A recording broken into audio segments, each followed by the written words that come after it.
Sur Terre, les littoraux sont des espaces très peuplés. Environ 60% de la population mondiale vit à moins de 100 km d'un littoral. 8 des 10 plus grandes villes du monde sont situées près des littoraux, comme New York ou Tokyo. Dernier exemple, le littoral de Cancun, au Mexique, reçoit chaque année plus de 7 millions de touristes. Sur Terre, les 3 littoraux les plus peuplés sont le littoral d'Asie du Sud-Est, le littoral nord-européen et le golfe de Guinée en Afrique de l'Ouest. D'ailleurs, à l'avenir, les littoraux seront sûrement de plus en plus peuplés. Les géographes pensent que d'ici 30 ans, ce seront les 3/4 de l'humanité qui vivront près des zones littorales de la Terre. C'est la littoralisation. Les littoraux sont des espaces très attractifs. On peut y pratiquer de nombreuses activités comme le tourisme. Par exemple, le littoral de Cancun au Mexique attire de nombreux touristes grâce à la mer, au soleil ou à la plage. On peut également pratiquer des échanges commerciaux à partir des littoraux. Par exemple, à Yokohama, au Japon, les habitants profitent du littoral pour pratiquer des échanges commerciaux avec le monde entier par bateau. Actuellement, les humains réalisent de plus en plus d'échanges sur Terre, c'est la mondialisation. Cela rend les littoraux encore plus attractifs car ces échanges s'effectuent souvent par bateau, donc à partir d'un littoral.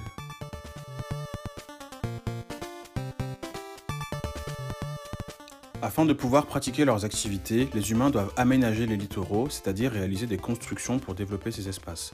Ils peuvent donc construire des maisons sur les littoraux pour loger les habitants, des ports pour faire du commerce, comme par exemple le port de Yokohama au Japon.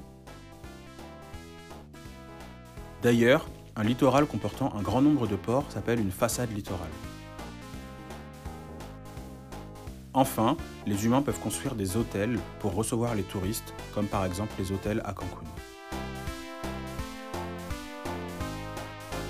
D'ailleurs, comment fonctionne un port ? D'abord, un arrière-pays fournit des produits industriels ou agricoles afin qu'ils soient chargés dans d'immenses bateaux appelés porte-conteneurs.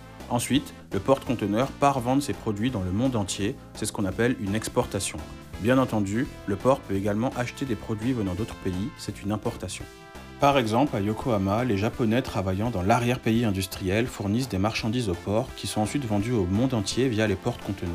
Le port de Yokohama exporte principalement des produits chimiques et des automobiles. Les Japonais importent également des marchandises depuis l'étranger. Le port de Yokohama réalise tous ces échanges avec les États-Unis, la Chine ainsi que l'Arabie Saoudite et l'Australie. Les humains dégradent de plus en plus l'environnement des littoraux. En effet, la forte fréquentation humaine, ainsi que les nombreux aménagements présents, comme les habitations, les hôtels ou encore les ports, y génèrent une forte pollution. Par exemple, à Cancun, au Mexique, les touristes rejettent chaque jour 750 tonnes de déchets. Autre exemple, au début des années 2010, des centaines de tonnes d'algues vertes causées par les rejets agricoles dans les sols envahissent le littoral breton en France. Pour préserver l'environnement des littoraux, les humains mettent en place des parcs naturels marins, c'est-à-dire des lieux dans lesquels l'environnement littoral est protégé.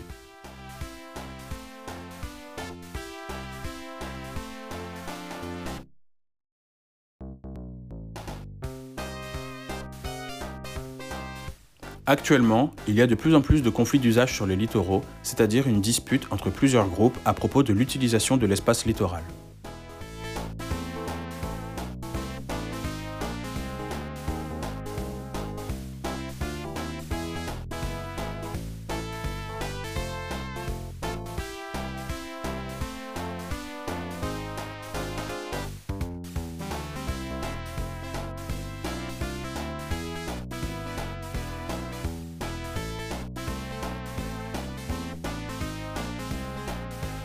Par exemple, à Yokohama, au Japon, il existe un conflit d'usage entre le directeur du port qui souhaite agrandir le port pour réaliser davantage d'échanges commerciaux et les habitants qui souhaitent un littoral aménagé pour le loisir. Autre exemple, à Saint-Tropez, ville dans le sud de la France, il existe un conflit d'usage entre les habitants qui souhaitent un littoral calme et les touristes très bruyants à cause de leur vol d'hélicoptère. Pour régler les conflits d'usage, on peut mettre en place un zonage de l'espace, c'est-à-dire qu'on attribue une partie du littoral à chaque acteur qui désire l'utiliser pour qu'il puisse y pratiquer ses activités.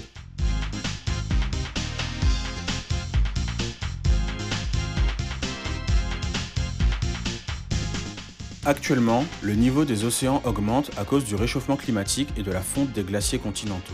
On estime que le niveau de la mer s'est élevé d'une quinzaine de centimètres au cours du dernier siècle.